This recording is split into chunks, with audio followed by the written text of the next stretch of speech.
পাথর প্রতিমার দক্ষিণ রায়পুরে ঘটে গেল এক মর্মান্তিক দুর্ঘটনা। এই দুর্ঘটনায় একজন মহিলার মৃত্যু হয়েছে। দেখুন খবরের বিস্তারিত।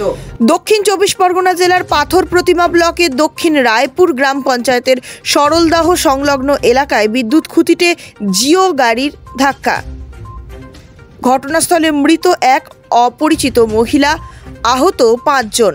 স্থানীয় সূত্রে জানা যায়, লক্ষ্মীকান্তপুর থেকে হসপিটাল মোড় প্রতিদিন প্রচুর পরিমাণে অবৈধ জিও গাড়ি চলাচল করে, যাদের কোনো লাইসেন্স এবং বৈধ কাগজপত্র নেই। তা সত্ত্বেও প্রশাসনের নাকের ধোকা দিয়ে দিনের পর দিন ধরে চলছে বেপরোয়াভাবে এই গাড়িগুলি। এছাড়াও প্রশাসন, সরকার এদের দেখেও নির্বিকার হয়ে থাকে। দিনের পর দিন বিভিন্ন সময় দুর্ঘটনা ঘটছে, মৃত্যু হচ্ছে বহু নিরীহ মানুষের। চ্যানেলটি দেখতে থাকুন জিও টিভি, ই বাবা এবং প্লে অন টিভিতে। সঙ্গে থাকুন, সঙ্গে আছি।